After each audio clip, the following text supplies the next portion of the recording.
Bonsoir et bienvenue à tous à cette nouvelle édition du Dialogue avec. Nous sommes contents de vous retrouver aujourd'hui avec un fait spécial que nous avons maintenant un nouveau programme qui n'est pas facile à maîtriser, mais nous sommes quand même là.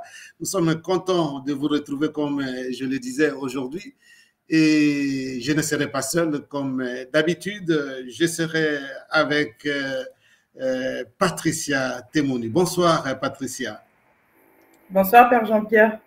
Voilà, ça va?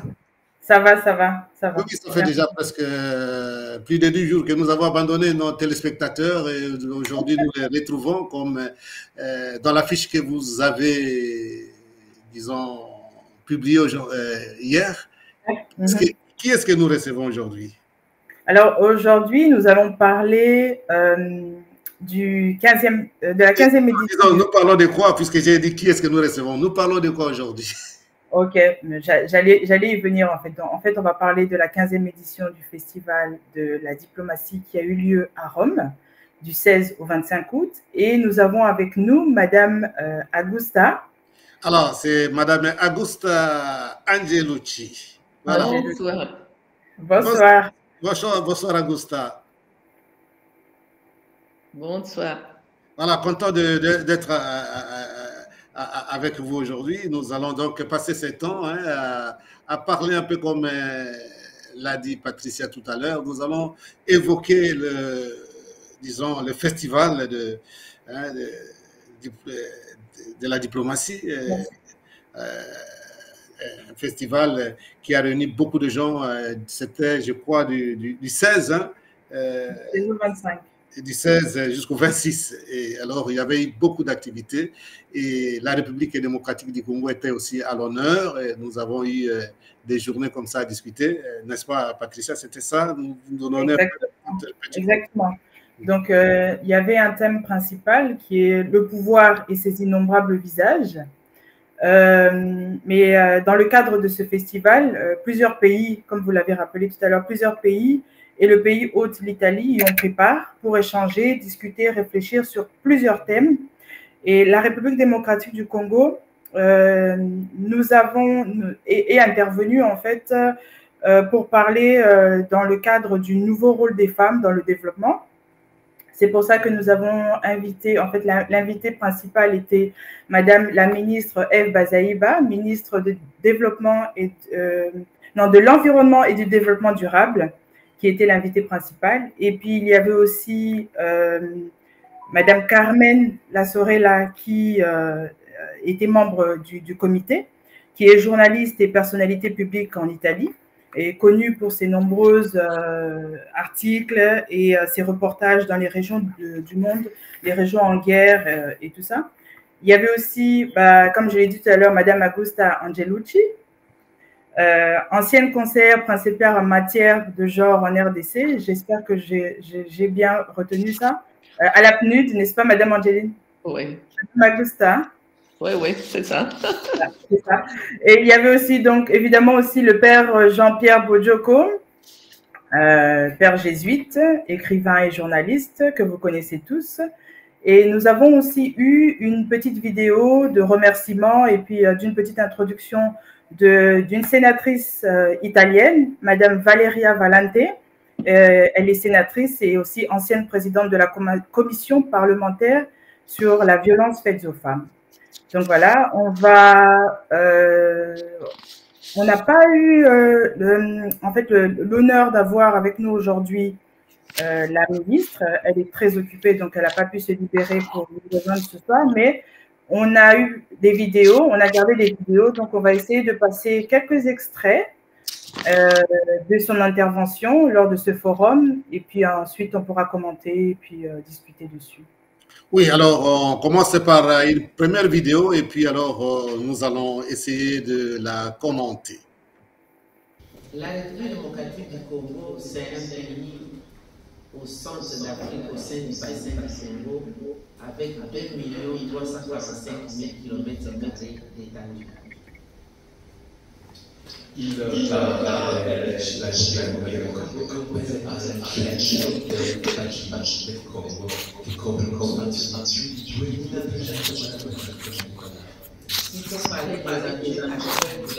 de la République démocratique du Congo se présente comme une solution face au réchauffement de la planète grâce à ces ressources naturelles qui constituent la réponse basée sur la nature recherchée par l'humanité pour sa survie. La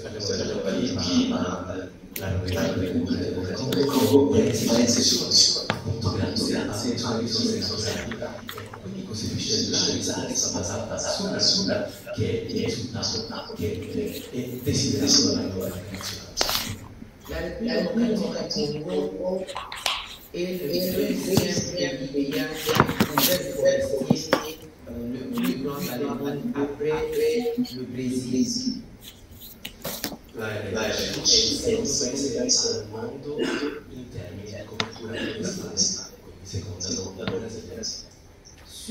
le forêt, 268 millions d'hectares de forêts tropicales humides des bassins pour la RDC en an 62.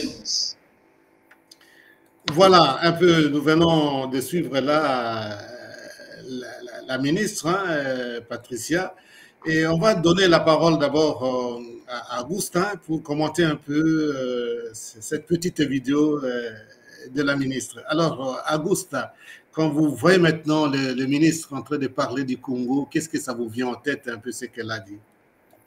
Ce qui me vient en tête, c'est le grand travail que nous avons fait pendant... moi, j'étais au Congo de 2004-2007. J'avais fait des missions au Congo juste après les accords de paix global inclusif. Mais comme j'allais souvent pour faire des projets, j'ai travaillé au PNUD, comme vous avez dit, j'ai eu l'honneur de connaître le dynamisme des femmes congolaises. Et en particulier, j'ai connu même Madame Eb Bazaïba, qui à ce temps-là, elle avait une ONG qui s'occupait de collecter des armes légères, d'assainir les territoires, d'éviter que dans les territoires se trouvent des armes légères très dangereuses. Et comme elle est juriste, on a commencé à travailler ensemble parce que nous, on cherchait de faire un partenariat solidaire avec la société civile et ceux qui avaient même participé à la résolution des accords de paix. Et il y avait pas mal des ONG qui travaillaient avec le PNUD, les autres organismes des Nations Unies, mais surtout, il y avait beaucoup de femmes qui avaient été très engagées pour résoudre les tensions et travailler pour un pays qui soit basé sur des relations pacifiques. Et avec ces associations, surtout les associations des femmes, moi j'étais Senior Gender Advisor au PNUD et on s'occupait, au tout début, j'étais chargée de suivre des projets de désarmement, de mobilisation et réintégration des ex-combattants. Et surtout, notre engagement, c'était de ne pas oublier les femmes qui avaient été victimes et protagonistes aussi du conflit. Parce que normalement, quand on commence à parler de désarmement, on pense que de désarmer les hommes qui déposent les armes et faire des projets de réintégration avec des budgets bien définis. Mais on oublie les femmes qui étaient porteuses des armes, qui amenaient des messages d'un côté à l'autre, des femmes qui avaient été même kidnappées, et même abusées, les esclaves et tout ça. Mais si on oublie ces côtés-là, on ne peut pas reconstruire un pays qui respecte toutes les couches de population qui ont participé et subi à la guerre. Alors, quand on a commencé à travailler sur le désarmement, on a tenu compte de tout ça. Et on a essayé de créer une société, de supporter une coordination entre les associations des femmes qui s'étaient déjà formées au Congo et on les a regroupées dans le cadre de concertation des femmes congolaises, CAFCO. Pour nous, c'était précieux les supports de ces femmes parce que ce sont elles qui avaient l'expérience et la connaissance du pays.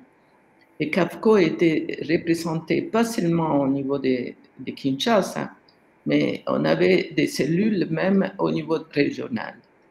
Avoir ces femmes qui s'est formées au niveau, qui étaient activistes au niveau régional, nous a facilité pour connaître les territoires et dans toutes les réformes institutionnelles, à partir du cadre légal qui a organisé après la tenue des premières élections démocratiques au niveau du pays, le CAFCO a aidé les femmes à être électrices, mais même éligibles, parce qu'ils ont formé des femmes à être éligibles, à faire campagne électorale, à se faire expression des besoins de la population locale. Et on a fait tout un travail de sensibilisation, même avec les femmes du territoire, pour qu'elles aillent à voter. Alors, on va encore revenir à vous hein, pour expliquer un peu ça, puisqu'on va vous donner aussi la parole, puisque vous êtes intervenu aussi pendant cette conférence. Et ce que nous allons faire maintenant encore, c'est de revoir un peu des prises de position, disons, ce qu'a dit Madame la ministre Bazaïba pendant la rencontre. On suit encore la seconde, disons, la seconde petite vidéo que nous avons préparée afin de voir un peu exactement ce qu'a été sa contribution. On la suit. La RDC renferme aussi les tourbières, les mangroves et une autre spécialité des forêts qu'on appelle les forêts de Biombo que nous partageons avec les pays de l'Afrique australe.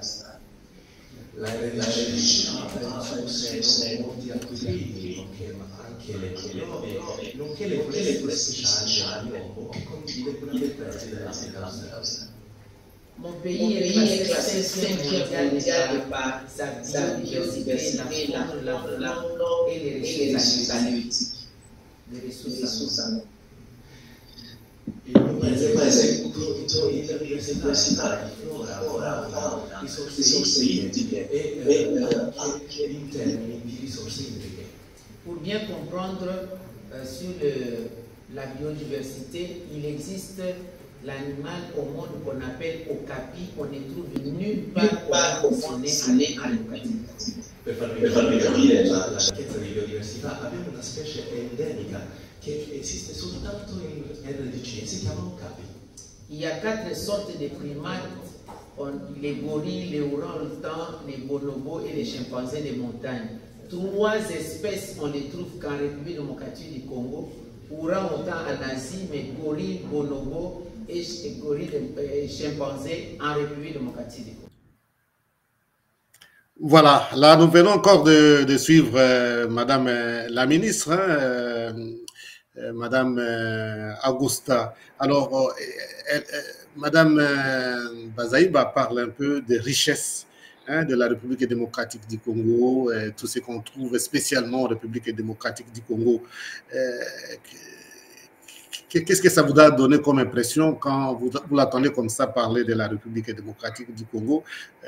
Peut-être avant de vous donner la parole, je donne la parole aussi à Patricia si elle a une autre question à ajouter, comme ça vous répondez directement. Non, je n'ai pas de questions, mais peut-être juste un petit commentaire sur ce que Madame la ministre a soulevé tout à l'heure. Je pense que c'est très important à chaque rencontre, comme elle l'a très bien fait, de pouvoir faire une petite présentation du pays, en fait, des avantages que nous avons et puis ensuite parler des désavantages.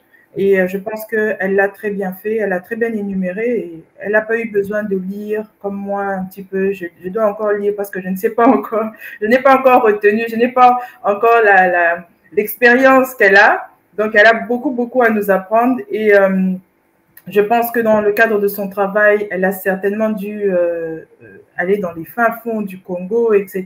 Et Madame Augusta aussi. Et c'est vraiment de ça que je voulais parler avec toutes les deux, vraiment essayer de savoir qu'est-ce qu'elles ont vu dans ces recoins-là, pendant les périodes de guerre, pendant le travail qu'elles ont exercé ensemble et tout ça. Quelles sont les choses qui les ont touchées et qui ont fait qu'elles portent aujourd'hui vraiment le Congo dans leur cœur, au-delà d'être pour Madame Bazaïba une Congolaise, mais pour Madame Augusta une Italienne qui a travaillé plusieurs années au Congo et puis en Afrique en général. Vraiment, comment le Congo vous a touché et pourquoi? Voilà, on écoute alors. Oui, le Congo m'a touché pour le peuple qui est très gai, c'est une richesse énorme, la population congolaise. Et c'est un peuple ouvert. Moi, j'avais travaillé pendant 5 ans au Mali avant de venir en Afrique centrale. Après, j'ai travaillé 3 ans au Rwanda et après, j'ai travaillé au Congo. Mais je crois nous vous donnerons quand même cet honneur hein, quand on va finir avec les interventions de la ministre, puisque bon, j'anticipe peut-être, ou bien j'arrête un peu la question de Patricia, puisque c'est une richesse. Hein. Je crois que la ministre Bazaïba, pendant la rencontre, avait même dit que c'est une Africaine. Et belle sœur aussi. Alors nous allons peut-être revenir à ça pour nous focaliser d'abord maintenant sur un peu les propos de Madame la ministre Bazaïba, puisque Madame Augusta, c'est quand même une richesse, une personne qui a beaucoup travaillé en Afrique, pas seulement en République démocratique du Congo. Nous allons y revenir peut-être. Nous nous focalisons d'abord un peu sur les richesses que Madame Bazaïba a énumérées hein, de la République démocratique du Congo. Oui, les richesses sont énormes. Ce n'est pas seulement les sous-sols qu'on connaît bien. D'ailleurs, la zone de l'Est est déstabilisée à cause des richesses du sous-sol. Mais je me rappelle quand j'allais par avion de Kinshasa à Mbandaka ou Kinshasa à Kisangani, ce qui me laissait surprise, c'était les kilomètres, parce qu'avec les avionnettes des Nations Unies, on n'allait pas très haut. On faisait des heures, on volait sur une pelouse verte qui est la forêt du Congo. Cette forêt est énorme, très dense. On voit seulement les fleuves Congo comme différence entre le vert et le bleu de ces grands fleuves. Et ça, c'est vraiment une richesse énorme pour le climat mondial, pour la biodiversité, comme disait Madame la ministre, et pour les bois que vous allez exporter partout. Et grâce même au grand projet que vous faites, que le gouvernement fait avec la Banque mondiale, de reboisement, parce que je sais que le déboisement, on peut couper les arbres, mais les arbres qui sont coupés doivent être replantés pour sauvegarder la forêt. Pour sauvegarder la nature. C'est ça. Et bon, cette nature-là hein, qui est presque à l'infini, encore jusqu'à présent, puisque nous avons des forêts vierges en République démocratique du Congo. Nous allons écouter rapidement la ministre Bazaïba, hein, qui continue, je crois, à parler. Elle a beaucoup parlé hein, des richesses naturelles de la République démocratique du Congo. On écoute encore cet extrait, et puis nous revenons. Qui est spécial en République démocratique du Congo, c'est des minéraux stratégiques pour les ressources du sous-sol. E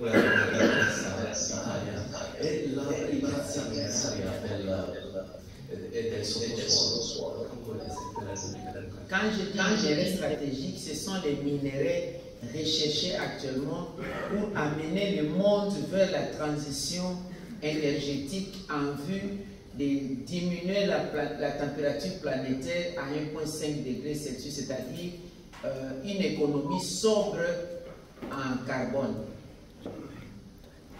E quando parlo dei minerali che sono ricercati, parlo proprio di quei minerali che aiuteranno per la transizione energetica, che ci porterà a mantenere le temperature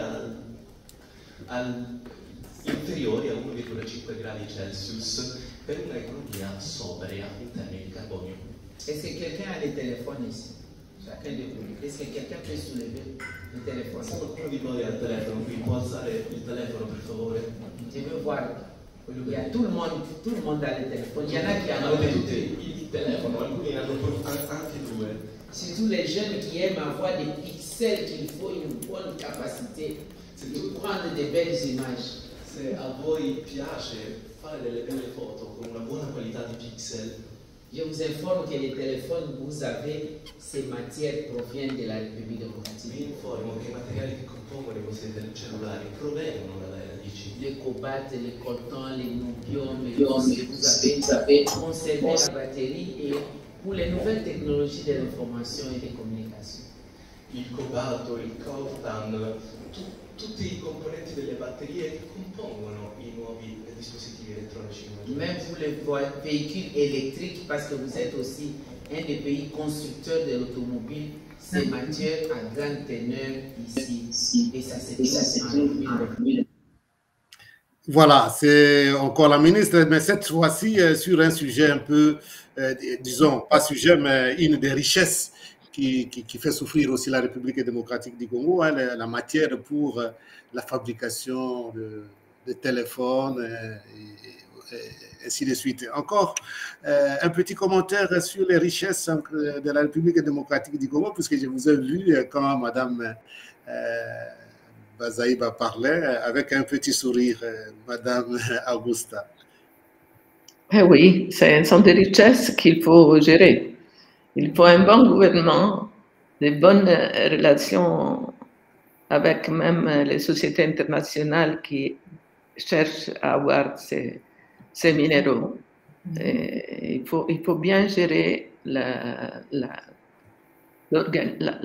l'exploitation et l'acheminement de ces minéraux. Il faudrait que le gouvernement prenne même la filière des richesses.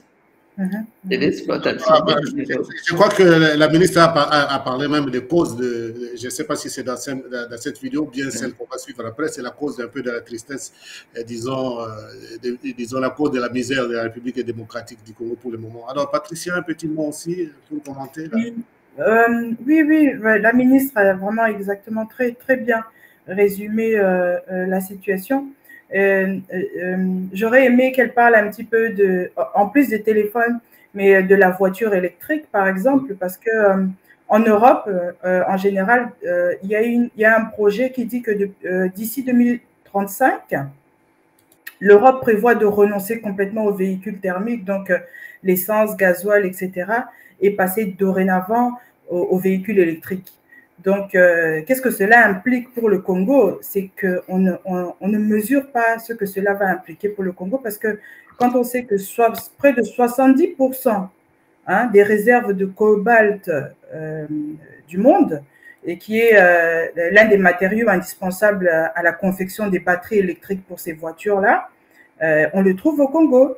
Mais je crois, sans vous couper la parole, Patricia, hein, je crois que c'est ce qu'elle a dit aussi. On essaie alors de suivre cette dernière vidéo. Je crois qu'elle a parlé justement de questions de voitures en citant nommément l'Italie, qui est un des pays qui fabrique des voitures. Alors, on suit cette partie. Tout ce que je viens de vous dire là, c'est rien en termes de pourcentage, peut-être c'est 0,5% de ce que j'ai dit de la RDC. E quello che vi ho detto è forse una percentuale minima della ricchezza che abbiamo in RDC, che parlano solo del 0,05% delle risorse dell'RDC. Mais la RDC, c'est aussi un pays aujourd'hui qui est convoité par le monde entier, mais dans le mal.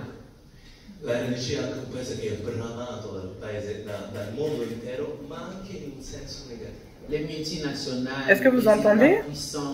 Tout le monde aime le Congo, aime les richesses de la République démocratique du Congo, sans regarder la population congolaise.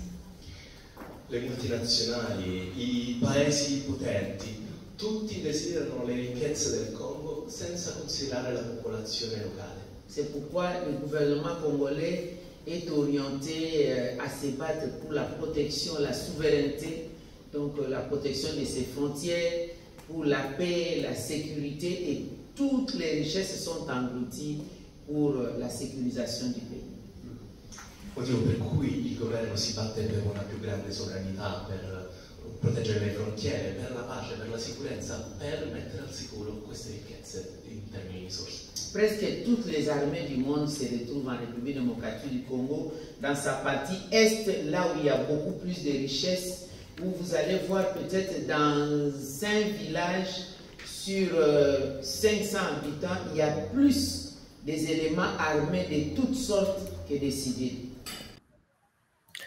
Voilà, là, Madame la ministre a parlé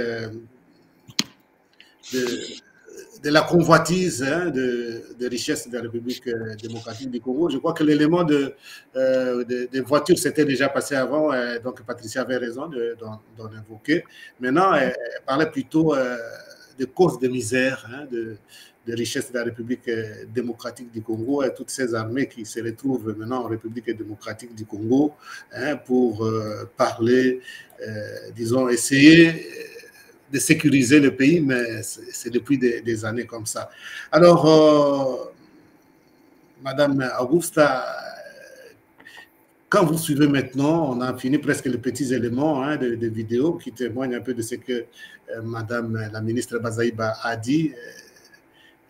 Est-ce que ça vous a marqué un peu, par exemple, quand elle parle par exemple, de villages où il y a beaucoup plus de militaires que de la population, par exemple, puisque ça, c'est un problème sérieux? Je dirais des miliciennes plutôt que des militaires.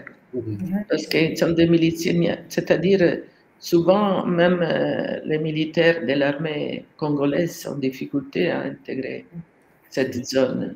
Parce qu'avec tous les conflits des pays environnants, tous les rebelles à la débandade se sont concentrés dans cette région que vous connaissez bien. Moi, j'étais allé à Ituri plusieurs fois, mais par exemple, nous, on n'allait pas jamais dans la rue. J'étais allé vers la zone au côté de l'Ouganda. Nous, on allait par hélicoptère parce qu'on connaissait que la route était très, très, très dangereuse. Nous, on arrivait à Goma par avion et après, on prenait des hélicoptères pour aller à Beni, Butembo, cette zone là où je disais que même la terre souffre pour les victimes qu'ils ont vues. Il y a eu tellement de victimes pendant des décennies, je dirais. Et jusqu'à quand il n'y a pas une représentation du gouvernement forte, on ne peut pas avoir l'épanouissement des populations locales. Mais on a vu même avec la présence des casques bleus et tout ça, ils n'ont pas réussi à assainir, disons, les tensions locales.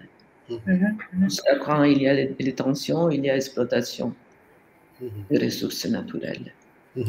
Alors, on a, Madame Augusta, vous avez participé aussi vous-même, vous êtes intervenue. Et là, on finit un peu les résumés de ce qu'a dit la ministre Bazaiba. Nous venons maintenant à vous, puisque comme elle-même vous a présenté, vous êtes une Africaine, vous êtes italienne, vous êtes une Africaine, vous avez fait beaucoup d'expériences en Afrique, vous avez votre cœur là-bas. Et elle a dit même que vous étiez sa sœur et sa belle-sœur. Et voilà, nous arrivons à vous maintenant, n'est-ce pas, Patricia? Exactement, exactement. Alors, Madame Augusta, moi, j'ai eu la chance de vous écouter lors du forum, mais tous les internautes qui nous écoutent en ce moment sur YouTube, Twitter, Facebook, n'ont pas eu cette chance-là. Alors, je vais vous demander, s'il vous plaît, juste de résumer un petit peu, pas aussi long que vous l'avez fait lors du forum, mais de nous résumer un petit peu votre contribution ce jour-là et sur quel point vous aviez partagé avec les intervenants. Peut-être, Patricia, si elle peut nous parler un peu d'abord d'elle. Avant cette contribution. Oui, c'est vrai. J'ai sauté cette étape-là, excusez-moi, parce que moi, je sais. Égoïste. L'Afrique, qu'est-ce qu'elle a fait en Afrique, et puis elle arrivera alors à la contribution qu'elle a faite lors du festival diplomatique. Si vous le permettez. Oui, moi. Bon. Madame Augusta. Je suis partie en Afrique pour le gouvernement italien. J'ai travaillé pour le ministère des Affaires étrangères autant que coopérant et je m'occupais des projets de développement sanitaire au Mali, dans 2 régions du Mali. La première est 7e région. La première est une région, la région de Caille à côté du Sénégal, et l'autre c'est dans l'extrême nord du Mali, la région de Gao, vers, disons, l'extrême nord. Il n'y avait pas la région de Kidal à ce temps-là. C'était à côté de l'Algérie. 3 régions très différentes, mais avec des mêmes problèmes de manque de services de santé et tout ça. Mais le monde a changé parce que quand j'étais au Mali, je m'occupais de développement. Et dès que j'ai quitté au Mali, il y a eu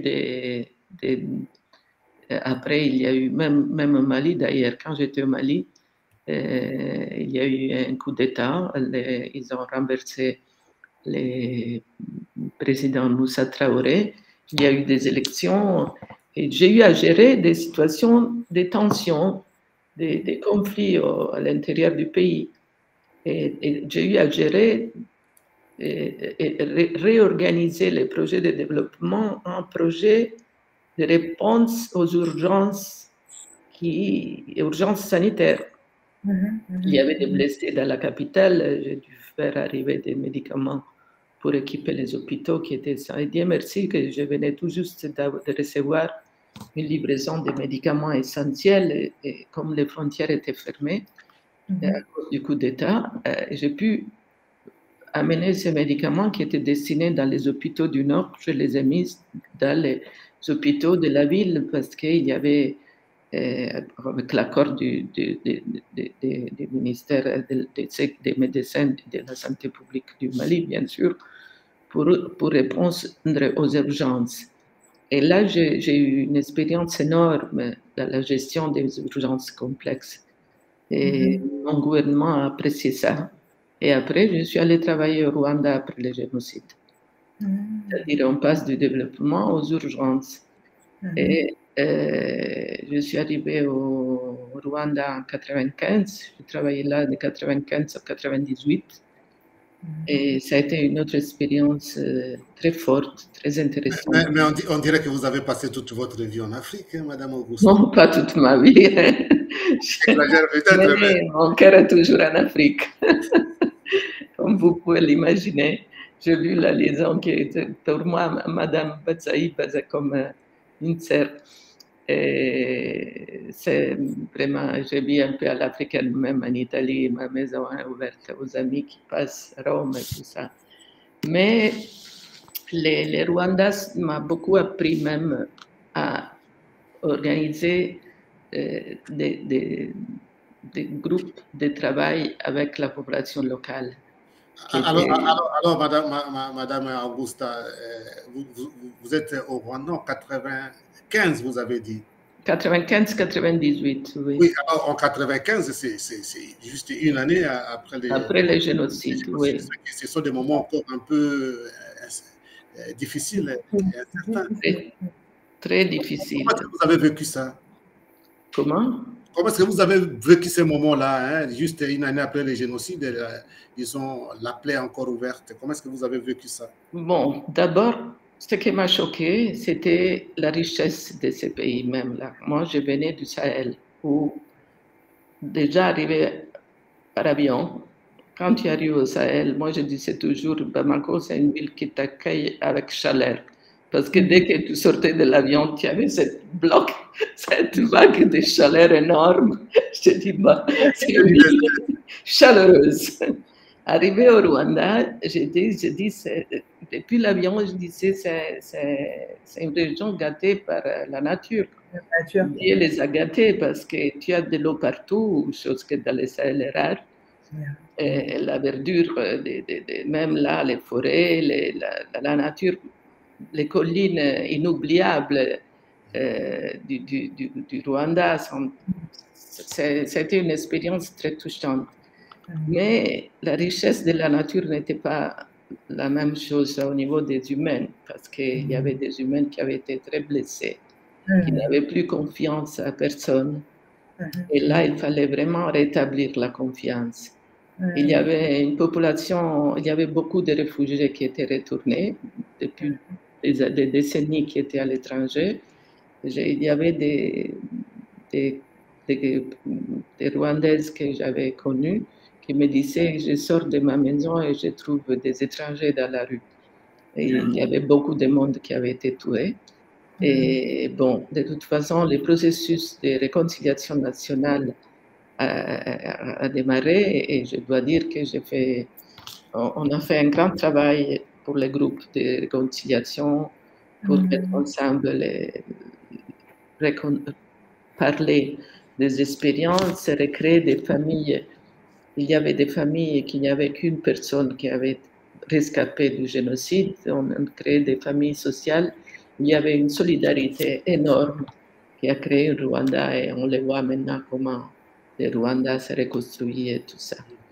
Et je travaillais même à Goma. Quand j'étais au Rwanda, j'étais chargée de la supervision de l'hôpital de Goma parce que la coopération italienne, le gouvernement italien avait l'assistance technique à l'hôpital de Goma.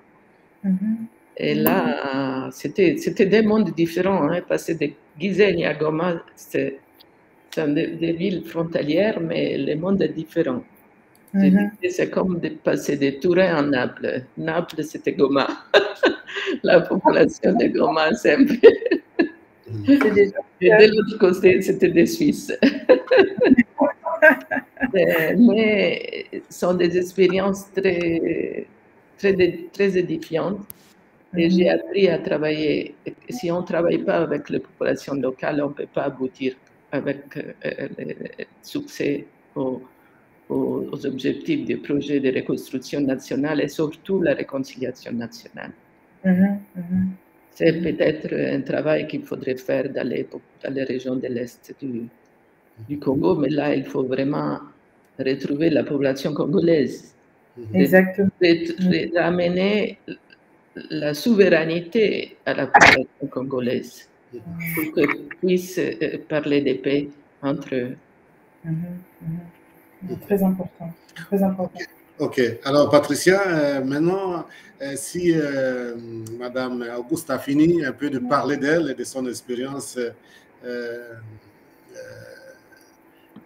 de son arrivée en Afrique, est-ce que vous avez une question pour... disons, tu as une question à lui poser, puisque tu dois avec un grand sourire de cette grande expérience qu'elle a faite en Afrique. Hein. Elle parle facilement comme ça, comme si le Mali, le Rwanda et le Congo, c'était des passages d'un pays à l'autre, mais ce sont des grandes expériences. Hein. N'est-ce pas, Patricia? Exactement, de très grandes expériences, mais non, j'ai pas de questions en fait. Hein. Je pouvais juste un petit peu rebondir sur ce qu'elle a dit tout à l'heure, juste à la fin, là, le processus de réconciliation. C'est une grande expérience, surtout avec tous les soucis que nous avons à l'est du Congo. Vraiment, on a besoin de ça. Je ne sais pas si, j'imagine que l'ONU n'est plus présente à l'est du Congo maintenant, n'est-ce pas? Ok. Mais peut-être que l'État, le gouvernement, peut faire une sorte de cellule de travail, quelque chose comme ça, qui pourrait en fait aider vraiment la population à l'Est à travailler sur eux-mêmes et à travailler dans un processus de réconciliation, mais non seulement entre eux, la population sur place, mais aussi avec aussi l'extérieur, les gens qui viennent de l'extérieur, les personnes qui viennent de Kinshasa et d'autres régions du pays. Ce serait vraiment quelque chose d'extraordinaire pour la population qui est sur le terrain là-bas.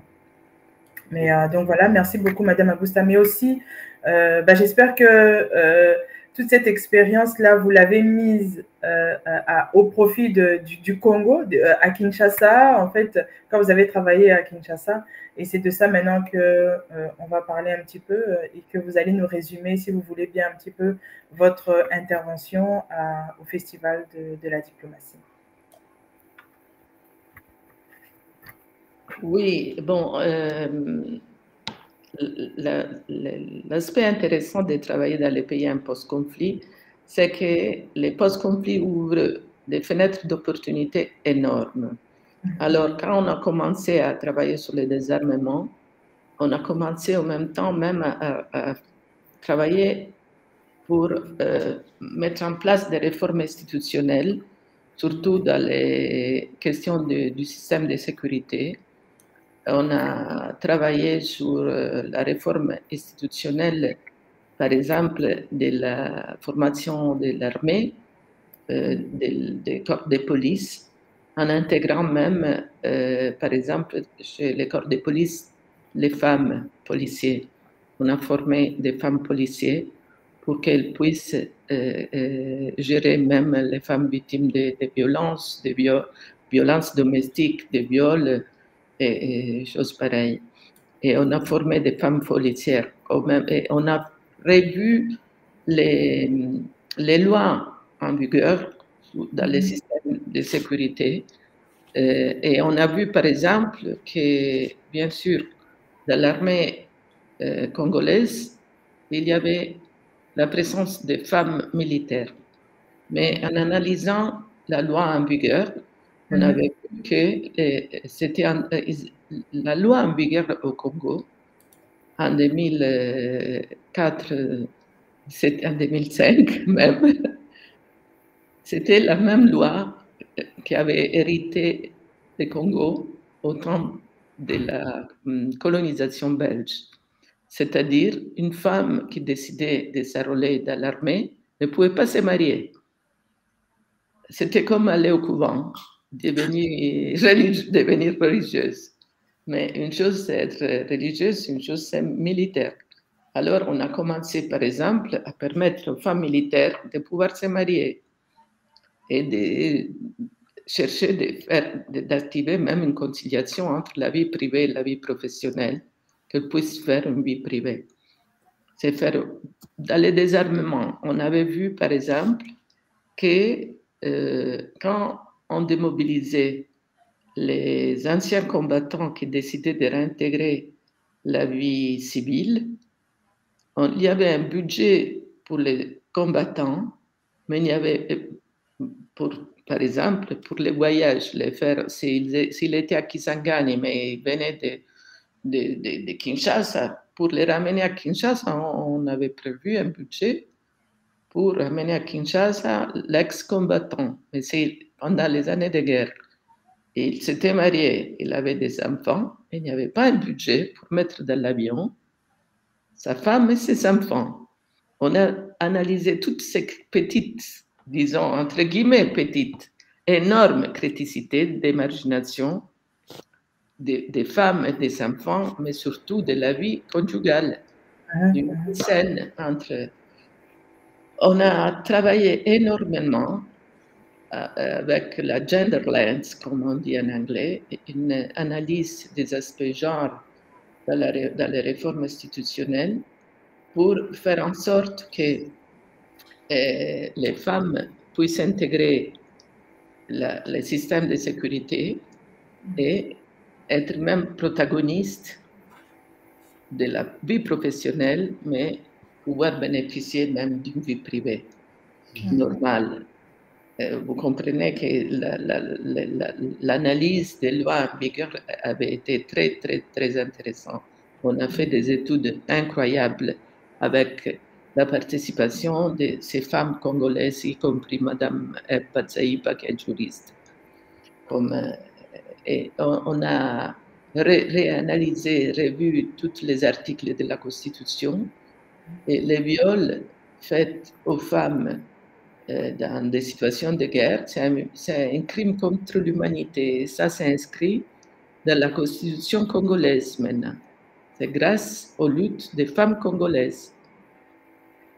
Et je me rappelle bien que la commission parlementaire qui s'occupait de ça, les hommes étaient très résistants à faire en sorte que les viols soient définis comme crimes contre l'humanité pendant la guerre, et pas seulement pendant la guerre. Mais on a réussi à faire passer la loi et à l'inscrire dans la Constitution. Maintenant, est blindé cet article de Constitution. On a travaillé sur les codes civils, les codes familiales. Je me rappelle, il y avait pas mal de collègues congolaises qui étaient invités à partir en mission hors du pays et n'avaient pas les passeports parce que pour avoir les passeports, il fallait l'autorisation maritale. Et là, on a fait cette réforme et maintenant, si une femme de 18 ans, 21 ans veut avoir les passeports, elle peut l'avoir sans demander la permission à son père ou à son mari. Et ce sont des réformes qui ont révolutionné. Ça, c'était en quelle année, ça? 2008, 2007, 2008. Wow. OK. Mais vous comprenez que l'après-conflit ouvre des opportunités énormes pour les réformes institutionnelles. Je vous ai dit, je suis très attachée au Congo parce que vraiment, j'ai vu les pays en transformation. Oui. En plus, notre défi, ça a été impliquer les femmes dans les processus électoraux, les rendre éligibles et électrices.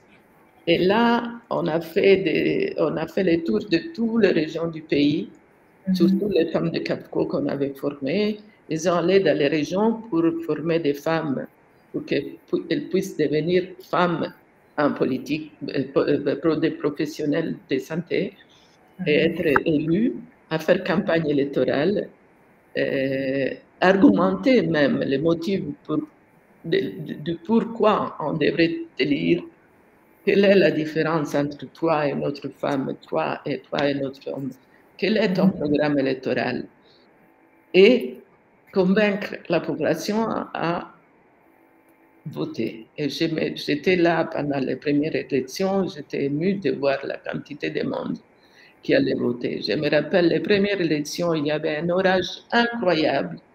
Mais nous pensions de mettre en place un plan B pour... on pensait que les gens n'allaient pas voter, mais la pluie n'a pas bloqué la population congolaise. Ils sont allés voter même avec les grands orages. Oui. Alors, Madame Augusta, même au-delà un peu de votre intervention pendant la rencontre là consacrée à la République démocratique du Congo durant le festival de la diplomatie,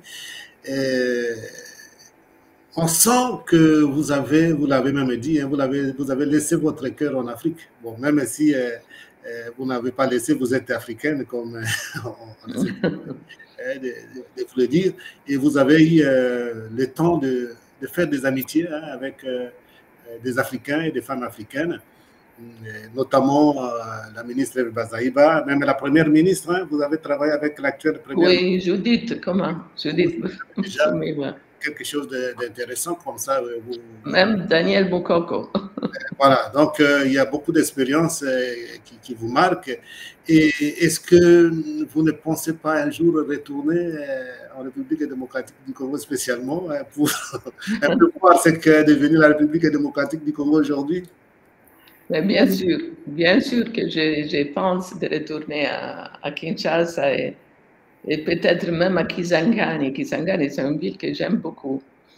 Je suis allée en Bandaka, j'ai voyagé, même Bukavu, c'est une ville magnifique que j'avais déjà visitée. Ça fait chaud au cœur hein, d'entendre comme ça une Italienne de citer facilement comme ça les noms de villes de la République démocratique du Congo, Kisangani, Goma, Bandaka, ça nous fait chaud au cœur.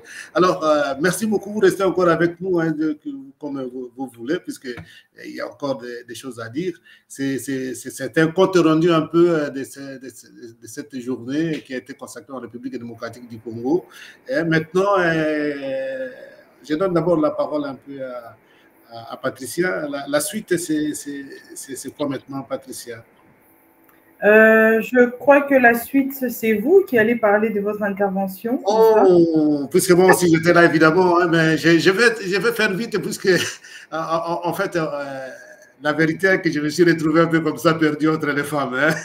Ouais. Puisque j'étais l'unique homme plutôt à parler ces jours-là, mais je vais être plus rapide pour donner ma contribution, disons, pour faire le compte rendu de ma contribution. Moi, j'avais parlé plutôt un peu de la place, des rôles de l'Église dans le processus de la cohésion sociale en République démocratique du Congo à travers les œuvres de l'Église catholique, en commençant par l'éducation. Et comme j'avais dit, là, l'Église catholique est très présente dans l'éducation en République démocratique du Congo, avec des différentes écoles. Là. Il y a d'abord les écoles conventionnées catholiques, donc les écoles où on trouve les enseignants qui sont payés par l'État, mais tenus par l'Église catholique avec leur système éducatif, là où ils donnent la spécificité de l'Église catholique, par exemple avec des cours de civisme, des cours de religion. Et j'avais donné quelques chiffres que je peux répéter maintenant, un peu pour nos téléspectateurs qui n'étaient pas là. L'Église catholique, par exemple, en République démocratique du Congo, selon les chiffres que j'ai reçus disons, des instances ou de la SENCO, pour cette année 2023, c'est 2023, non, pour l'année 2023-2024, je crois que c'est l'année passée, il y avait 854 écoles maternelles en République démocratique tenues par l'Église catholique, avec 77 629 élèves, et puis 11 154 écoles primaires, avec 3 989 416 élèves, et puis 5014 écoles secondaires avec l'effectif de 1 399 286 élèves. Et puis l'Église catholique en République, disons, l'Église catholique, oui, en République démocratique du Congo compte 27 universités et instituts supérieurs. C'est quand même énorme pour l'Église catholique. Et puis alors, il y a des œuvres sociales aussi de l'Église catholique qui aident pour la cohésion, disons, sociale en République démocratique du Congo, avec des services de Caritas, par exemple, et puis il y a des services pour les jeunes, des enfants, notamment les enfants de la rue. Il y a aussi des structures d'accueil pour les jeunes, et puis des maisons de repos pour les anciens, ainsi de suite. Donc ça, c'est du point de vue social.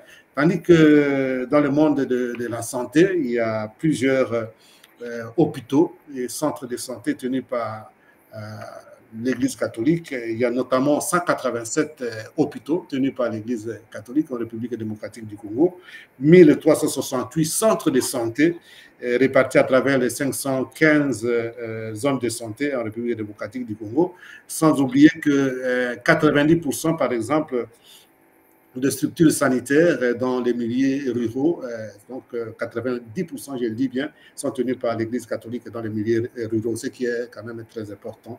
Et puis alors, j'ai fait aussi allusion à l'accord cadre entre le Saint-Siège et la République et le gouvernement de la République démocratique du Congo, accord cadre qui a été signé en 2016 et puis alors ratifié en 2020.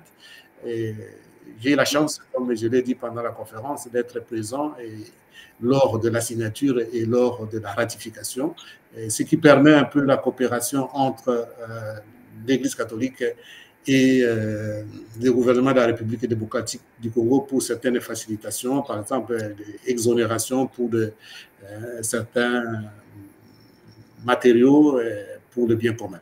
Voilà un peu ça, c'était ma contribution. Je crois que je n'ai pas beaucoup traîné. Voilà. J'ai un petit commentaire ou une petite question pour vous, Père Jean-Pierre.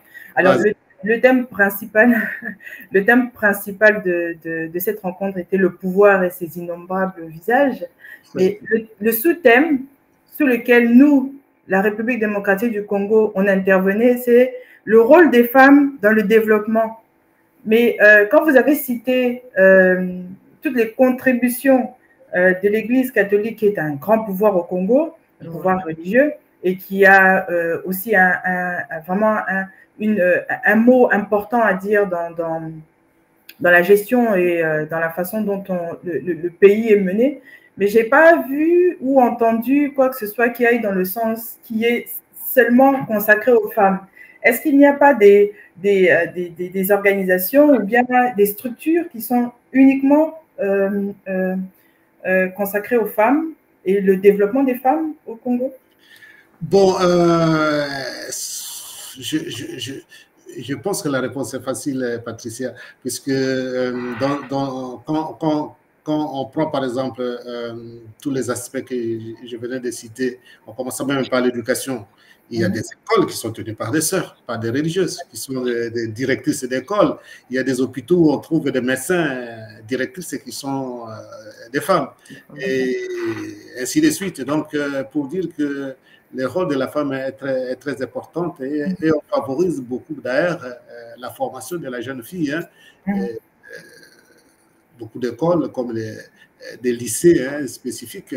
Quand je prends l'exemple de Mme Eve Bazaïba, si vous regardez, elle n'en a pas parlé, mais elle a étudié au lycée Boussangani, par exemple. Donc, c'est une école qui est reconnue à Kinshasa, qui a formé beaucoup de grandes dames qui sont des responsables en République démocratique du Congo. Ça, c'est au niveau des formations. Mais au niveau des responsabilités, même elle-même, pendant la conférence, j'ai ri même quand elle parlait de ça, qu'avant, c'était des religieuses seulement, ou des hommes qui distribuaient la communion, par exemple, pendant la messe. Il y a aussi des laïcs qui distribuent la communion. Donc, je comprends un peu ta question, Patricia. L'Église. Je pense que c'était important de le souligner, parce que souvent, quand vous faites votre exposé, vous avez parlé en général, mais bon, quand les auditeurs, par exemple, ne sont pas peut-être au courant, ils ne sont peut-être pas du Congo, donc ne savent pas exactement ce qu'il y a sur le terrain, dans le pays, pour les femmes, et ce qui se fait par l'Église pour les femmes. Oui. Oui. Peut-être aussi, Madame Augusta a une question quand elle me suit là, un peu pour ce que fait l'Église pour le processus de cohésion en République démocratique du Congo, Madame Augusta. Mais j'ai déjà fait les cantines scolaires, c'est beaucoup. Je sais que la Caritas, elle supporte les cantines scolaires. Ça veut dire que les enfants mangent à l'école et la maman peut continuer à travailler dans les champs. J'ai eu des expériences vraiment très positives de l'Église en Afrique. Je me rappelle, pour retourner au Rwanda, la Caritas, quand ils se sont aperçus que après le génocide, les génocidaires étaient en prison, et leurs femmes allaient amener la nourriture à leur mari en prison, et les enfants restaient dans les collines seuls. La Caritas a commencé à faire à manger pour les prisonniers.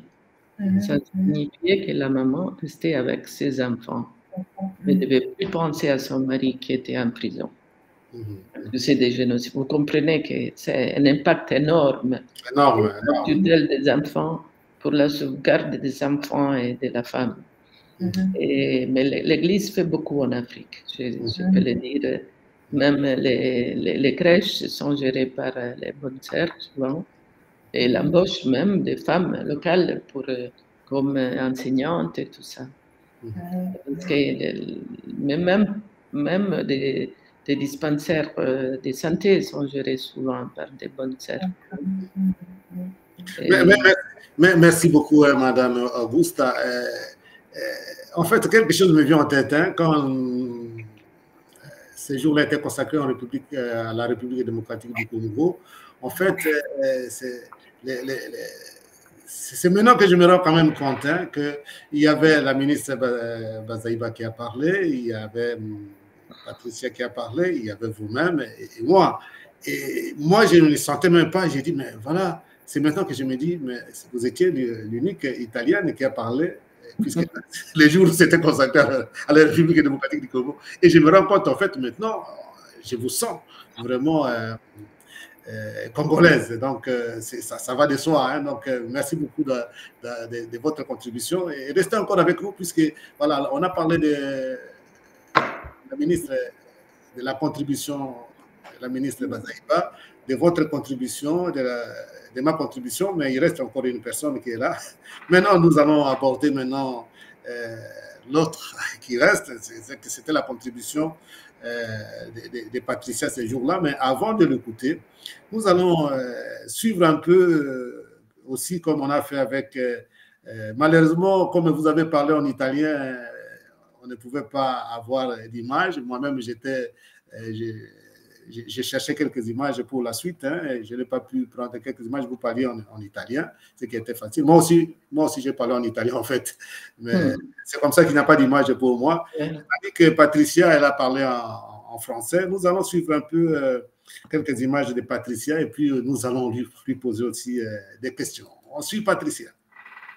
J'en ai parlé en italien, mais j'en parle français et heureusement quelqu'un qui va nous traduire. Donc, comme a dit Carmen, je suis Patricia Temuni, je suis de nationalité congolaise et je vis à Londres, entre Londres et Kinshasa. Donc, je vais vous parler un petit peu, bon, j'avais préparé quelque chose d'un peu plus long, mais je vais résumer parce que, évidemment, on n'a pas le temps. Et Madame la ministre a aussi beaucoup mentionné certains points que j'allais évoquer aussi sur les thèmes des droits de la femme au Congo. Donc je vais essayer de résumer et un peu plus me focaliser sur moi et mon travail. Grazie per aver dato la parola, parlerò in francese, sarò tradotta. Come ha detto bene Carmen, prima mi chiamo Patricia Temuni, vivo fra Londra e Kinshasa e dato che il tempo è un tiranno sarò molto breve. La ministra ha parlato prima di alcuni punti che volevo anch'io menzionare sui diritti delle donne e dato che l'ha parlato lei, io mi concentrerò su quello che ho fatto io. Donc, je me nomme Patricia Temuni, je suis de nationalité congolaise comme je viens de dire, et en tant qu'entrepreneur et experte en stratégie d'entreprise et de travailleurs indépendants, j'exerce mon activité entre Londres et Kinshasa. Ma société s'appelle Africa New Market International. En diminutif, c'est ANMI.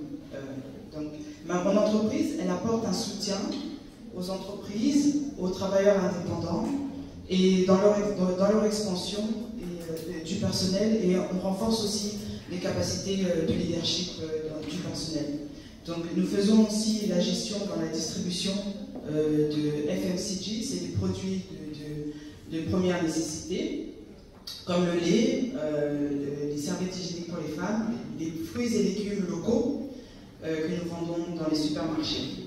Donc le sujet de mon intervention aujourd'hui, en tout cas, c'est plus pour nous alerter sur l'équité entre des entrepreneurs congolais. Pour mon cas, c'est Kinshasa, mais je pense que la situation est la même sur toute l'étendue du pays. Voilà, là on venait de suivre Patricia, hein, son intervention. Et un petit commentaire d'abord, Madame Augusta, vous étiez là, et comment elle se présente. Maintenant, c'est nous deux qui devons lui poser des questions un peu pour savoir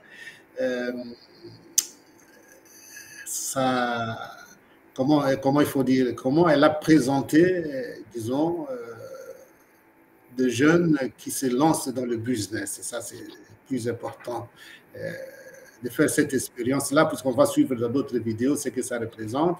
Elle vit, elle a dit, entre Londres et Kinshasa. Et voilà, nous l'avons écouté. Je donne d'abord la parole à Madame Augusta, avant que moi-même je pose une petite question à Patricia. Mais moi, d'abord, je remercie Jean-Pierre d'avoir invité Patricia, parce que j'ai beaucoup apprécié votre présentation pour avoir une autre version de l'Afrique.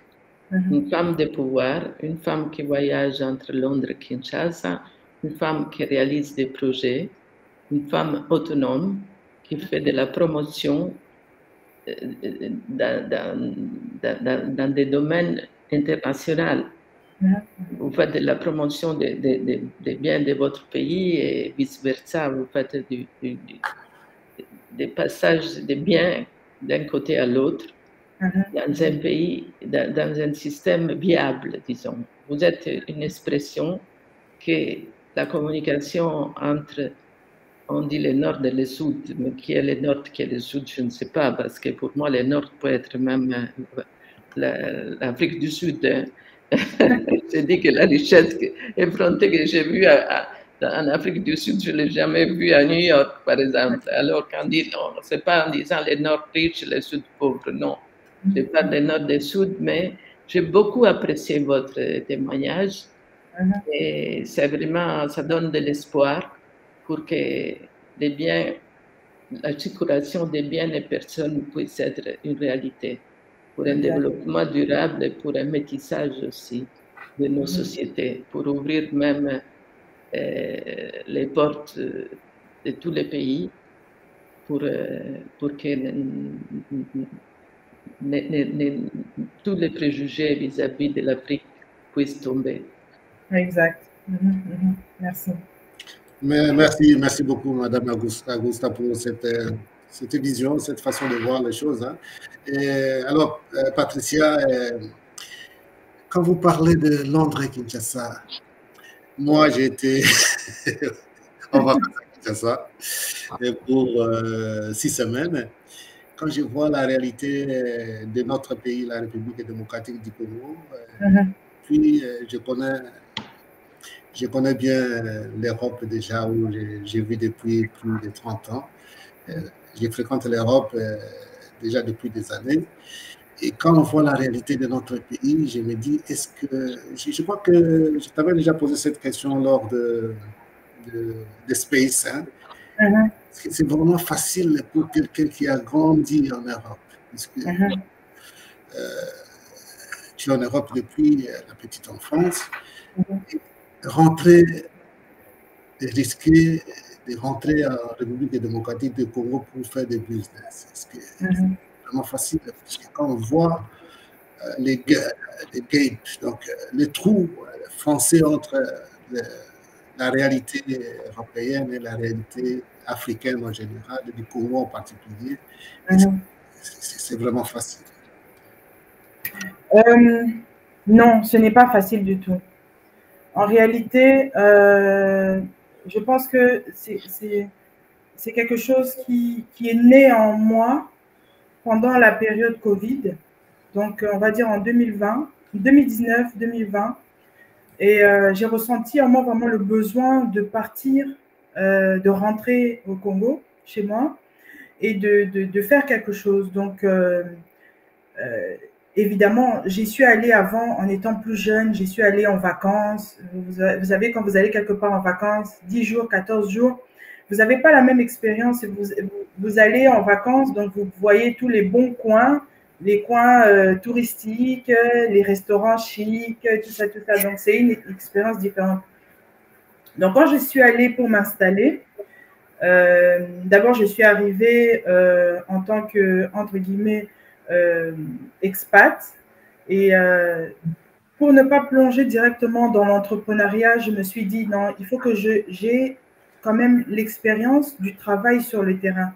Donc j'ai trouvé un travail dans une entreprise de distribution, une grande ligne de supermarchés à Kinshasa que vous devez connaître, qui s'appelle Kin Marché. Et donc, j'ai travaillé là pendant 1 an et demi. J'ai travaillé dans plusieurs secteurs, domaines en tout cas de l'entreprise de Kin Marché, puisque j'étais dans le recrutement, j'ai été dans le marketing, j'ai fait aussi de la distribution directe sur le terrain, donc la vente sur le terrain. J'ai fait de la formation, former les agents sur le terrain. Et c'est lorsque j'ai fait cette expérience de formation des agents sur le terrain que j'ai réellement découvert Kinshasa. Parce que je vivais à Kinshasa, chez mon père, en ville, à la Gombe.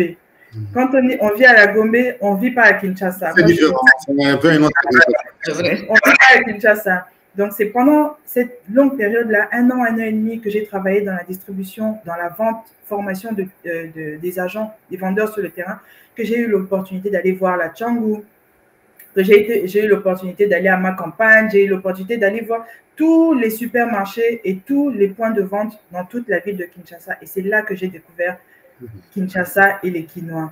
Et c'est cette expérience-là qui m'a donné envie de rester, parce que je me suis dit, mais non, ce que je vois en ville, là, c'est comme si j'étais à Londres, en fait, c'est la même chose, il n'y a rien qui change, voilà, on est juste dans un autre pays, oui, mais j'ai, entre guillemets, le même confort que j'ai à Londres. Mais, donc voilà, cette expérience-là m'a donné, en tout cas, envie de rester. Et, le courage de rester. Voilà, on est resté, le courage de rester, et puis bon, et peu à peu, je me suis dit… d'entreprendre. Voilà. Ok, alors merci beaucoup pour cet éclaircissement. Nous allons encore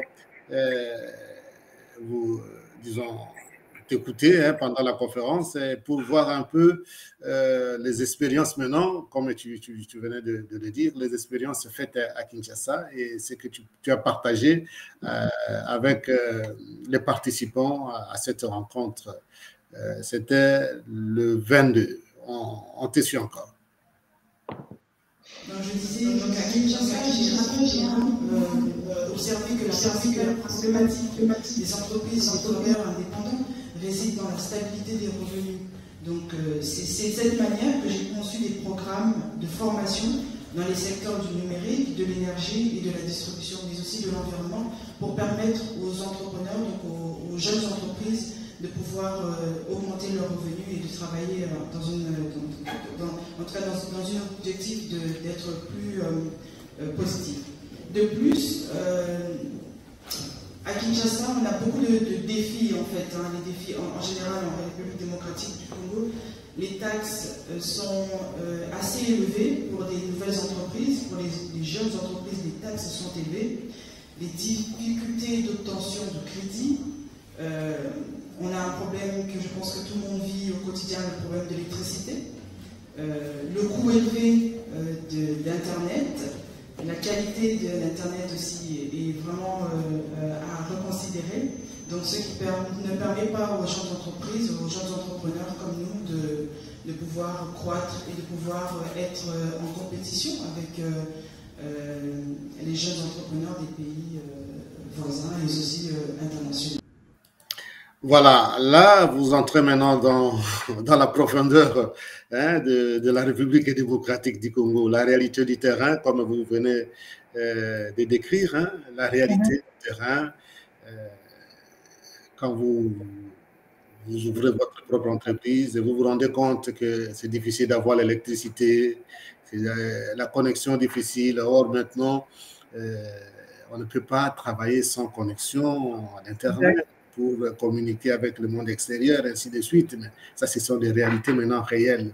Et alors, puisque vous vous engagez à vous lancer et vous vous butez maintenant à des réalités du terrain. Comment est-ce que vous avez fait? Comment est-ce que tu as fait, pardon? Pas de problème. D'abord, l'ouverture de l'entreprise en soi s'est fait assez rapidement parce que la procédure pour ouvrir une entreprise au Congo, en tout cas, est très facile maintenant. Elle s'est améliorée depuis. Il y a eu l'ouverture du guichet unique. Guichet unique pour la création d'entreprise. Les choses. Et, donc ça, c'était vraiment une première étape très simple et qui s'est fait assez rapidement. Ensuite, les difficultés ont commencé lorsqu'il faut trouver des petits locaux à un prix abordable pour abriter un petit bureau. Bon, je ne l'ai pas fait directement parce que le processus était un petit peu difficile. Mais ensuite, comme je l'ai mentionné au forum, il y a eu maintenant le coût de la connexion Internet, le coût en fait, du départ de l'entreprise. Pour commencer en fait, à monter quelque chose, il faut avoir un fonds de départ. Je pense que vous le savez tous. Madame Augusta aussi doit le savoir. Vous avez parlé justement de ces problèmes pour l'obtention de crédit. Oui. Donc, j'ai approché plusieurs institutions et des banques aussi. Et c'était très, en tout cas, ils sont très frileux pour accompagner les jeunes entrepreneurs. Et surtout lorsque vous offrez des services. Quand vous offrez un bien consommable, rapidement, c'est un petit peu plus facile, et encore qu'on demande beaucoup de garanties. Mais lorsque vous offrez un service, comme moi je le fais, j'offre un service aux entreprises, de la consultance, de la formation, de l'apprentissage, de la connaissance sur différents domaines que nous avons besoin pour le développement du pays. Et ça, c'est difficile parce qu'on le comprend difficilement, nos institutions le comprennent difficilement. Et donc, c'est plusieurs problèmes comme ça auxquels on est buté. Bon, heureusement, Il y a quelques individus qui sont vraiment de bonne volonté, à qui j'ai présenté mon projet, et qui m'ont aidé, donné des petits coups de pouce, et ça, j'ai pu démarrer assez facilement. Ok, on écoute un peu Madame Augusta, puisqu'elle peut avoir aussi des questions ou de quelque chose à commenter à ce sujet. Je crois que Patricia peut faire des grands projets pour aider les jeunes à trouver du boulot, parce qu'il y a énormément de filières qui doivent être exploitées dans ce domaine-là à Kinshasa. Bon, je parle de Kinshasa, je dirais au Congo. Oui, Tellement Kinshasa, je crois que c'est vraiment... nous, je me rappelle, pendant les élections, nous avons fait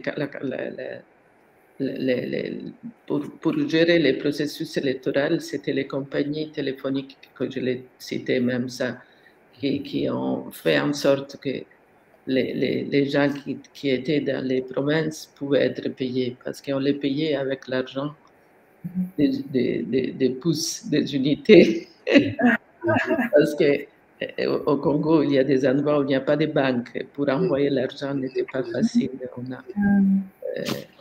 La Banque mondiale a défini no bankable country. Mais le fait d'avoir de l'argent, de la monnaie, dans les endroits les plus reculés, grâce au fait que là, il y a les téléphones portables. Les gens achètent les pouces pour pouvoir téléphoner. C'est ça la révolution, c'est ça la filière qui peut aider les patriciens qui veulent le développement de leur pays. Alors, comme elle dit, sans connexion Internet, on ne peut pas travailler. La connexion Internet, il faut la garantir. Il faut des satellites qui puissent améliorer la puissance de la communication Internet dans tous les pays. Ok, merci beaucoup. On va encore suivre une autre intervention de Madame Patricia ce jour-là, et puis on va essayer de poser des questions et faire des commentaires. On l'écoute. D'autres défis aussi majeurs que j'ai observé, en fait, c'est aussi l'augmentation de la présence d'opérateurs étrangers. En réalité, les opérateurs étrangers en République démocratique du Congo, ils occupent une position prédominante et sur la marche, et ça ne rend pas les choses vraiment faciles pour nous les entrepreneurs, les jeunes entrepreneurs. Donc, il est aussi à noter que depuis juillet 2012, un arrêté interministériel avait rappelé la loi vieille de plus de 20 ans qui réserve des activités de petits commerces et de commerce de détail aux ressortissants congolais et à eux seulement. Mais sur le terrain, nous observons des choses très différentes dues à la compétitivité des produits, l'accès au crédit, l'accès à l'argent, etc. Donc, ça rend les choses difficiles. Donc, ça n'encourage pas du tout les jeunes, les gens d'entreprise à croître et à être compétitifs. Voilà, je crois que ça c'est une autre réalité de la République démocratique du Congo, une grande réalité en fait. La présence, on ne refuse pas la présence des étrangers dans le business, ça c'est partout dans le monde, il y a la mondialisation évidemment, mais avec des règles, comme Patricia l'a dit dans son intervention. Il y a en République démocratique du Congo, on avait dit, par exemple, de vente en détail, on réserve ça aux commerçants locaux. Mais en République démocratique du Congo, même si on n'est pas dans les affaires, on le voit clairement. Ça, il ne faut pas qu'on se le cache. Il y a la présence au Congo de différents pays, spécialement sans le cacher, tout le monde le sait. Il y a des Indiens, il y a des Libanais, il y a encore des Chinois, donc des Chinois, des Libanais et des Indiens qui occupent des grandes places dans le business, avec des connivences aussi de certains hommes politiques, il ne faut pas qu'on se les cache, ce qui ne permet pas le développement de jeunes entrepreneurs. Ça, c'est une réalité. Et je crois qu'on est en face de cette réalité hein, pour de jeunes entreprises. Je crois que ça c'est une réalité, n'est-ce pas, Patricia? En effet, les commerces étrangers, en tout cas, c'est eux qui dominent le marché congolais. Hein. En tout cas, les commerces tenus par les étrangers dominent le marché congolais parce qu'en réalité, ce sont des commerces enregistrés comme étant congolaises, mais qui sont tenus par des étrangers. Et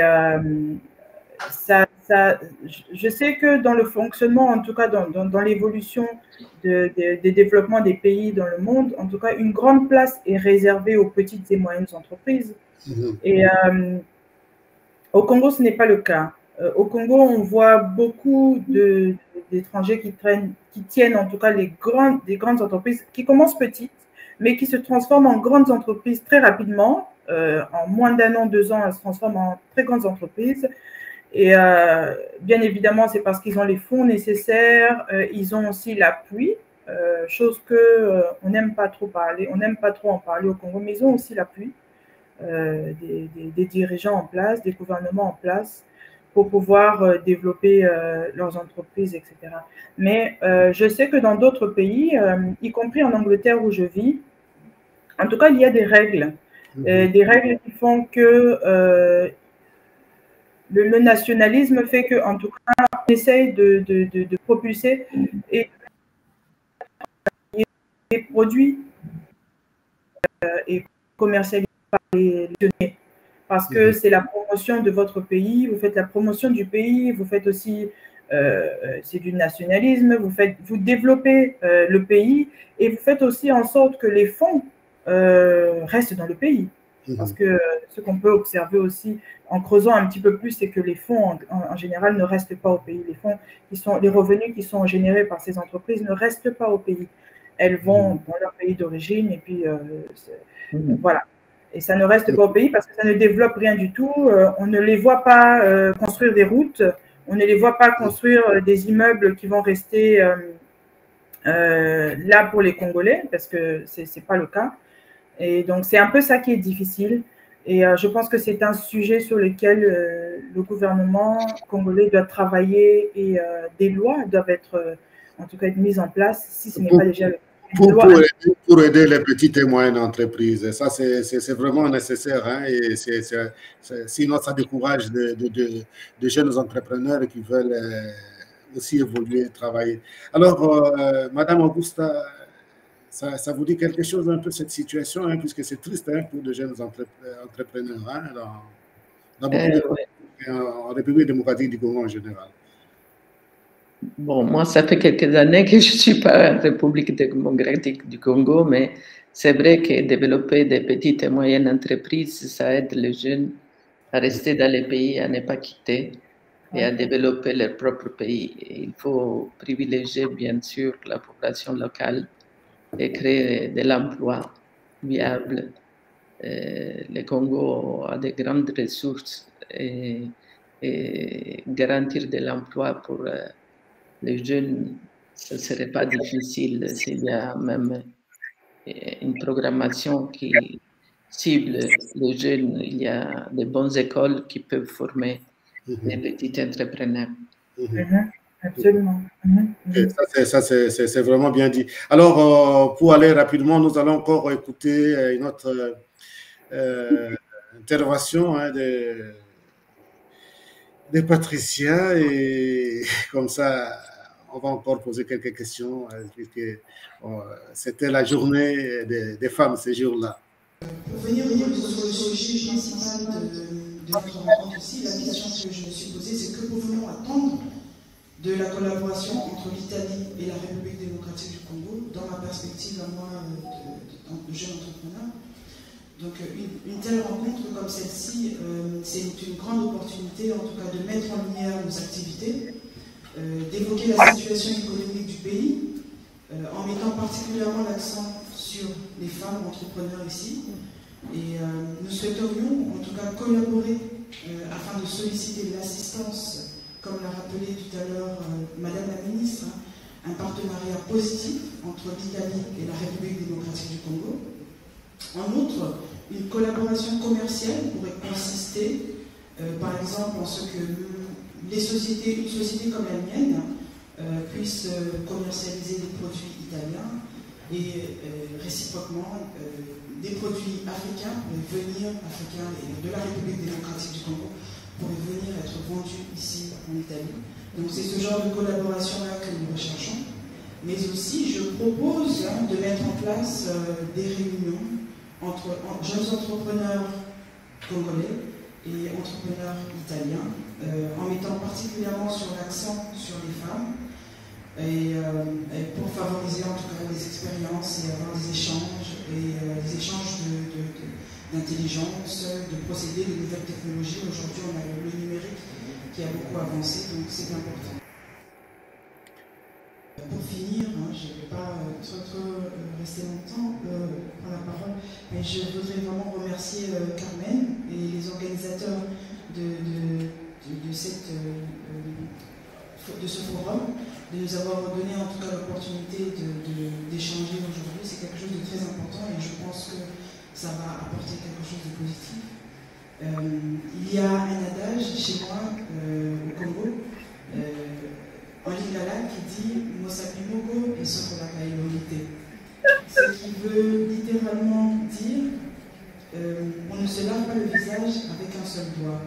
Donc, ce qui nous appelle à travailler ensemble, en collaboration, en tout cas tous les humains sur cette terre, nous sommes appelés à travailler ensemble en collaboration pour l'élévation de tout le peuple humain, en tout cas en général.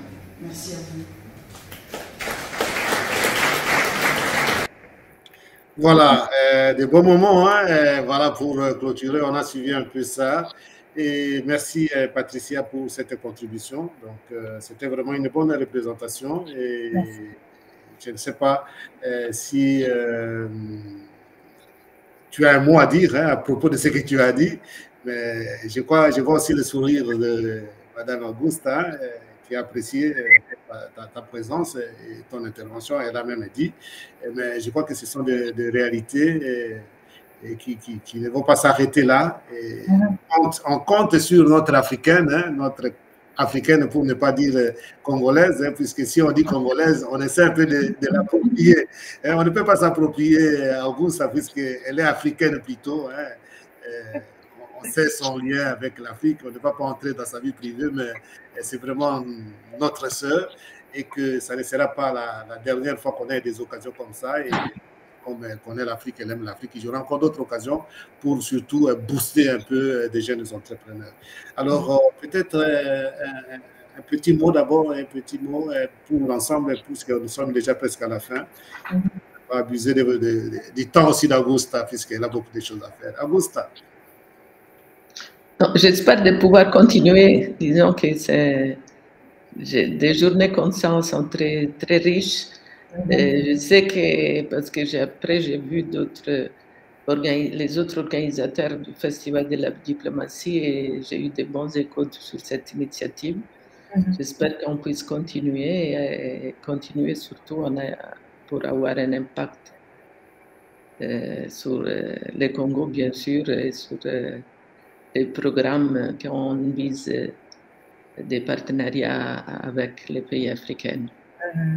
Et surtout pour soutenir la libre circulation des biens et personnes, que les personnes soient libres de venir en Europe comme dans d'autres pays dans le monde.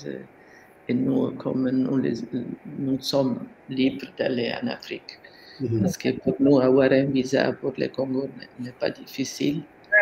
Un Congolais avoir un visa pour l'Europe est très difficile. Très compliqué, ça c'est vraiment bien. Alors, c'est vraiment, il faut continuer pour trouver pas des routes, mais des autoroutes de complémentarité. Parce que nos gouvernements parlent des plans d'investissement. Mais l'investissement, des fois, devient, c'est triste de le dire, un pillage. Et c'est la réciprocité qu'il faut soutenir. C'est la libre circulation des biens et personnes et le respect réciproque. Merci. Merci beaucoup, Augusta, pour ces paroles profondes qui nous donnent de l'espoir hein, d'avoir une personne comme ça équilibrée qui connaît bien l'Afrique et qui connaît bien aussi son continent, l'Europe. Et c'est tout ce que vous venez de dire là, hein, pour les Européens, obtenir le visa pour aller en Afrique, c'est facile. Pour le contraire, ça devient de plus en plus compliqué. On sent que les portes sont fermées, ce qui fait une barrière entre l'Europe et l'Afrique, et ça prend une autre direction, puisque moi, je vois beaucoup de gens maintenant qui disent, bon, l'Europe nous a fermé la porte, et nous, on va vers l'Asie. Ça coupe un peu le lien historique qui est entre l'Europe et l'Afrique. Alors, Patricia, nous sommes presque à la fin. Quel mot, quel message tu peux lancer un peu après avoir assisté à ce festival de la diplomatie? Il y a en toi après avoir participé à ce festival? Peut-être alors, aussi. Beaucoup d'espoir parce que, en tout cas, comme l'a dit Madame Augusta, c'était une rencontre très riche. Et à travers cette émission, je vais encore remercier une fois de plus Carmen, en tout cas, de m'avoir fait confiance et de m'avoir invité à un forum aussi important, parce que peut-être que les gens ne le savent pas, mais c'était quand même au Parlement italien, donc c'était quand même l'une des plus grandes institutions du pays. Et c'était vraiment quelque chose de très important et de très riche. Et je la remercie encore une fois d'avoir participé. Mais pour les jeunes entrepreneurs congolais, en tout cas, ce que j'aimerais dire, c'est qu'il ne faut pas baisser les bras. Malgré les défis et les obstacles qui seront sur nos chemins, nous avons des défis et des obstacles différents des entrepreneurs qui sont ici en Europe ou aux États-Unis, mais nous pouvons les relever. On a des exemples d'entrepreneurs au Congo qui ont réussi en tout cas et qui continuent, comme par exemple le café La Quinoise, qui est une grande entreprise en tout cas. Elle s'appelle comment, j'ai oublié son nom? Tissia Mukuna. Tissia, voilà, moi je connais bien la marque parce que la marque on la vendait aussi dans les supermarchés dans lesquels je travaillais. Donc, il y a ça, et puis il y a des jeunes entrepreneurs qui se sont développés dans les nouvelles technologies, dont le jeune monsieur qui travaille dans l'éducation, qui a une application, enfin tout un système dans l'éducation qu'on avait reçu. Ouais. Donc, il y a plusieurs exemples comme ça, en tout cas, de jeunes entrepreneurs qui ont été résilients et qui, malgré les obstacles sur le terrain, vraiment ont fait de cette mission quelque chose en tout cas, pour rendre le Congo encore plus beau, encore plus grand, qui ont fait de cette mission vraiment une mission personnelle, au-delà de juste avoir une mission de entreprendre pour créer des biens ou créer de l'argent, mais ils ont une mission d'entreprendre pour élever le pays et puis donner de la chance et puis l'espoir aux jeunes Congolais en République démocratique du Congo. Donc, encore une fois, merci, et merci à toi aussi, au Père Jean-Pierre, en tout cas, Bojoko, de me donner l'opportunité d'être là et de parler, de grandir, de cette expérience aussi, de parler en ligne. Je n'avais pas l'habitude de ça, je le dis souvent, mais merci beaucoup. Et merci à vous, Madame Augusta. En tout cas, je suis très heureuse de vous écouter. Je pourrais vous écouter très longtemps parce que votre travail, c'est un travail qui me passionne vraiment. C'est quelque chose qui me passionne, aider la population, aider les femmes, le travail à l'ONU, tout le travail vraiment que la PNUD a fait au Congo. Ce sont des choses que nous, en tant que citoyens congolais, on voit comme ça là.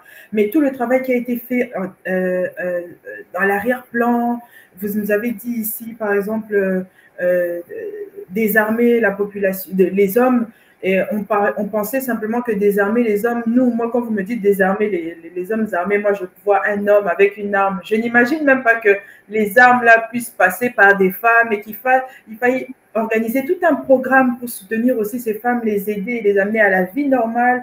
C'est vraiment extraordinaire ce que vous avez fait. Vraiment, merci beaucoup. Au nom de tous les citoyens congolais, je vous remercie. Moi, je tiens beaucoup à remercier Carmen Lassorel parce elle m'a cherché pour organiser ce panel et pour avoir donné une si grande visibilité à la République démocratique du Congo dans l'organisation du Festival de la diplomatie. Parce que ce sont des choses qui n'arrivent pas par hasard. Elle m'a cherché, elle voulait vraiment organiser quelque chose d'intéressant pour avoir une autre manière de parler de l'Afrique et parler d'un grand pays qui représente bien l'Afrique, comme la République démocratique du Congo. Vraiment, un grand merci à Carmen Lasorella. Je tiens beaucoup à souligner ça. Merci. Alors, comme déjà l'a dit Madame Augusta, nous n'oublions pas de saluer notre Carmen Lasorella. On peut aussi l'inviter pour participer aujourd'hui, mais sinon, son français, ça sera un peu juste, même si elle comprend. Merci beaucoup à Carmen Lasorella, et nous aurons encore l'occasion de remercier à vive voix pour avoir pensé à la République démocratique du Congo. Alors, une fois encore de plus, merci beaucoup, Madame Augusta, pour tout ce que vous avez fait pour l'Afrique, et spécialement pour la République démocratique du Congo. Nous remercions Madame Eve Bazaïba qui est venue aussi. C'était un plaisir pour moi de la revoir pour parler du Congo. Merci beaucoup, Patricia, pour la participation à ce festival. Il y aura encore d'autres occasions qu'on va créer pour nous pour participer, pour parler du Congo, pour parler de l'Afrique. Je remercie nos téléspectateurs qui nous ont suivis encore aujourd'hui. On s'excuse si on a été absent pendant quelques temps. La raison, vous la connaissez maintenant, c'était à cause de ce festival qui nous a pris un peu du temps pour parler de l'Afrique et pour parler de la République démocratique du Congo. Et vous allez retrouver cette émission demain au cours de la journée pour la rediffusion pour les gens qui n'ont pas pu le suivre. Et nous souhaitons une bonne soirée à tous ceux qui nous ont suivis maintenant, qui sont dans le même fuseau horaire que nous, et tandis que les autres qui sont encore au début de l'après-midi, et nous leur souhaitons encore une bonne journée. Et nous allons nous retrouver très prochainement encore pour une autre édition du dialogue avec. En attendant, je vous dis moi aussi au revoir et à très bientôt. À bientôt. Merci. Au revoir.